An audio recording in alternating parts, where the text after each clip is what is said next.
Alors maintenant, une invitée surprise, Sylvie Robert, la maman de Tipi, qui avait envie de dire quelque chose aujourd'hui, et je pense que son témoignage est important. Donc, Sylvie.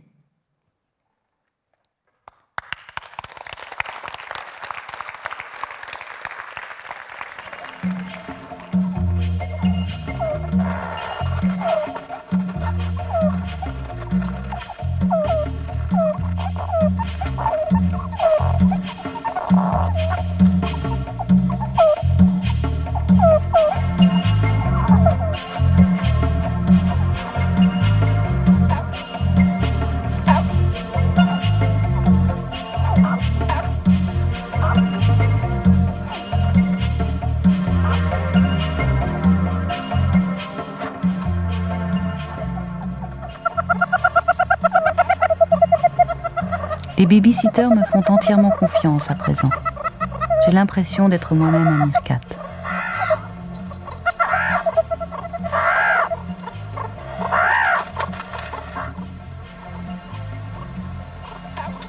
Le groupe a chassé assidûment depuis tôt ce matin. Il devrait revenir d'une minute à l'autre.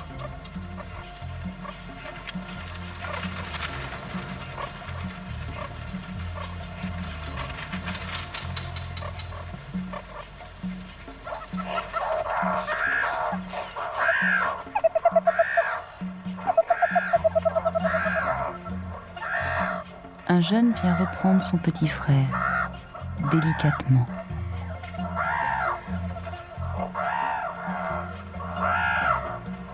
C'est l'heure de la tétée.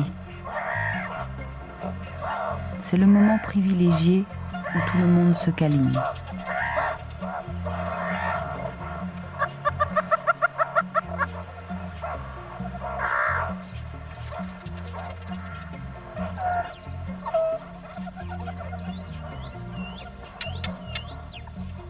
C'est tellement bon d'être réunis, tous ensemble.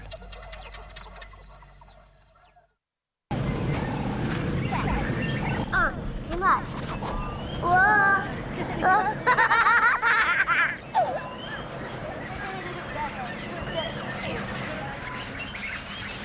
Oh là là, attention le bouche.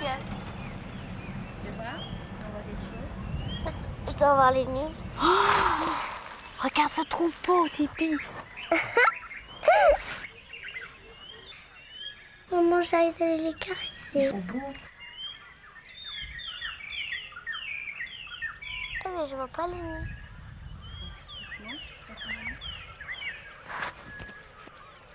Les nids des tisserins sont là, Tipi. Il y a des milliers d'oiseaux. Très vite ça, d'accord? Alors tu le fais très vite. Après ça, après ça. Et tu sais ce qu'il faut faire après? Tu construis des phrases avec les mots.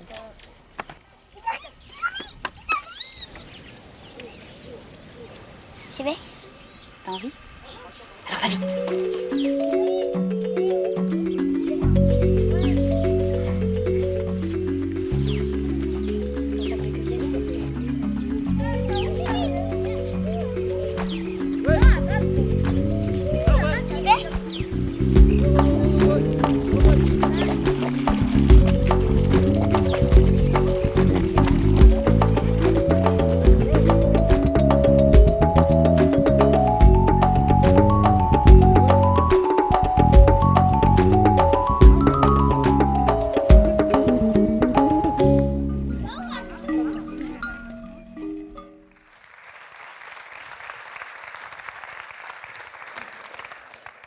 Ben, c'est très rare, mais je viens de vous présenter ma famille. Bon,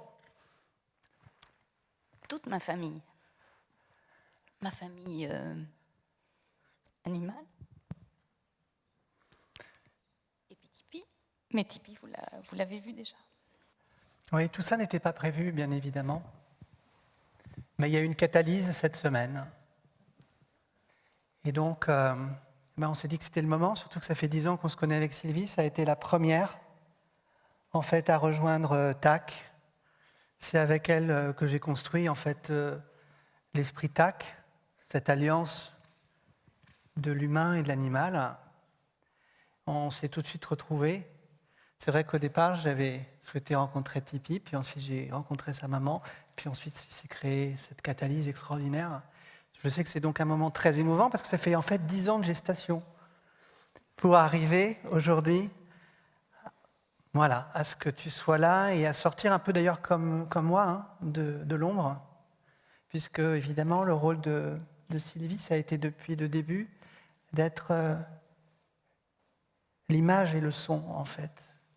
Et tu le diras peut-être tout à l'heure sur le message que tu as envie de transmettre, mais pour toi c'est essentiel de transmettre par l'image et le son. Et effectivement, pour toucher les adultes, les enfants, j'ai envie de dire, on en a parlé bien sûr, les adultes, on voit bien que les visions, les croyances, tout ça, ça crée des freins. Et tu nous diras peut-être ton projet, ton rêve. Et en fait, Intuiteurs sans frontières, c'est grâce à toi aussi. Hein. Parce que je me souviendrai toujours, c'était au mois de juillet, je crois, ou août 2017, peu importe, tout s'est passé en même temps. Et à un moment donné, on parlait de communicatrice. On se disait, le mot est quand même communicatrice animalière, interprète animalière.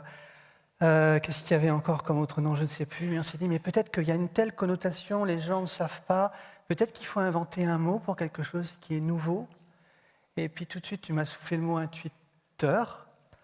Et puis tout de suite, derrière, je me suis dit, mais c'est sans frontières. Et tout d'un coup, c'est devenu une évidence pour nous deux. Et ensuite, on l'a partagé. Et donc, c'est un moment important, je crois, pour toi aujourd'hui. Je vous ai dit que je vous avais présenté ma famille aujourd'hui. J'avais tous ces trésors en moi depuis tellement longtemps. Et en fait, c'était très difficile pour moi de me dire, c'est tellement merveilleux. Tout ce que la vie m'a donné et comment est-ce que je vais pouvoir le transmettre. Et puis c'est arrivé. Au bout de 10 ans, on a mis 10 ans. En fait, la vie fait toujours bien les choses et il fallait tout ce mûrissement, il fallait tout ce chemin. Et c'est possible aussi parce que tu es toi et parce que je suis moi. Et aussi parce que je suis l'animal. Donc ce que je voudrais faire, c'est transmettre par l'image et par les sons les messages des animaux sauvages. Et ça, c'est ce qui me demande de faire. Et ça a commencé à l'Arbre aux étoiles, avec les éléphants. J'ai fait un stage de communication avec Corinne Dupérat. Et je faisais en même temps que ce stage de communication, un stage de yoga à l'Arbre aux étoiles. Et quand je suis sortie du stage de communication et que je suis rentrée dans la salle de yoga et que je me suis allongée avec tout le monde pour une petite méditation, tous les éléphants sont arrivés dans ma tête. Tous. Et ils arrivaient et ils me regardaient et ils passaient. Et un deuxième arrivait et me mettait son œil dans mon œil et il passait. Et ça n'a pas cessé, ils ne m'ont pas quitté depuis. Et donc, je sais que dans ma vie, il y a des myrcates, pas des cactus, mais des myrcates. Il y en a plein, c'est ma famille. L'autre partie de ma famille, je vous la prête, c'est Tipi. Et puis, il y a les éléphants qui ont une place absolument gigantesque. Ça tombe très bien dans ma vie. Et Intuiteurs sans frontières, qu'on a inventé, Romain et moi, il va déjà servir un premier projet avec les éléphants en Afrique. Et ça, c'est la continuité et on vous le racontera. Intuiteurs sans frontières, c'est ma mission de vie. Après tout ce temps passé à juste être la gardienne de trésors, de secrets, d'images, d'avoir cette faculté incroyable, aujourd'hui encore, de juste pouvoir en un clignement, en un battement de cils, être là-bas, dans le désert du Kalahari avec les myrcates. Mais je pense que ce que j'ai à faire, c'est à vous donner, à vous raconter des histoires et à vous montrer les messages des animaux, à les partager avec vous, parce qu'ils ont une grande sagesse et qui peuvent nous apprendre beaucoup. Tout comme les peuples premiers, les San Bushmen, qui sont chers à mon cœur. J'ai 2 missions.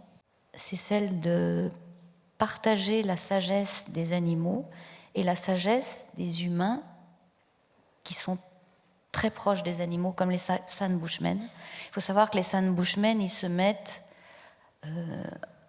situent, ils se placent eux-mêmes en dessous de la hyène et en dessous du chacal.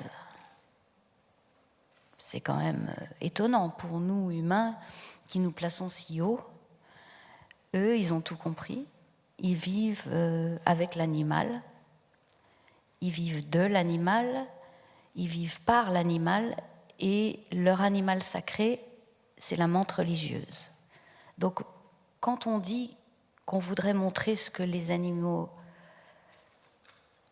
ont dans leur cœur,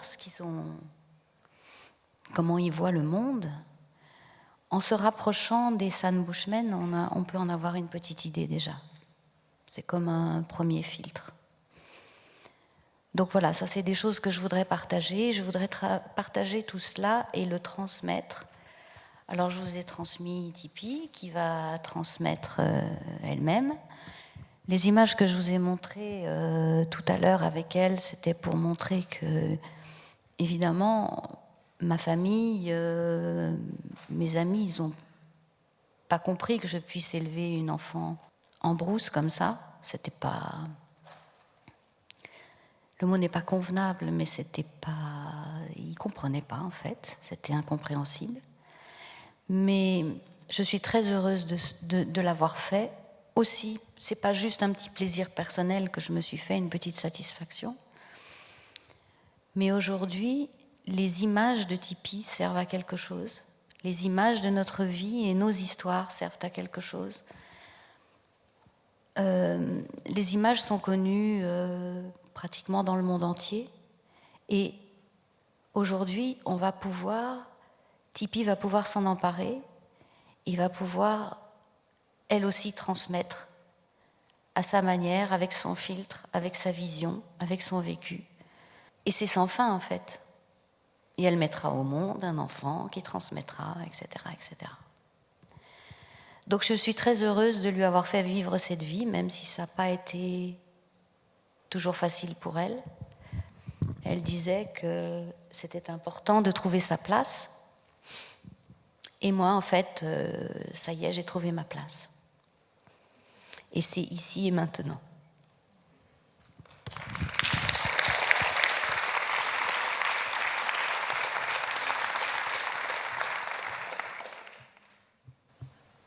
Est-ce qu'il y a des questions ? Oui, je trouve le projet enthousiasmant, mais je trouve qu'il y a un problème pour qu'il soit reconnu socialement, que la communication animale soit reconnue socialement, c'est-à-dire c'est le manque d'études scientifiques, c'est-à-dire que ce qu'on reconnaît actuellement, c'est ce qui est validé par la science. Alors hélas, c'est comme ça.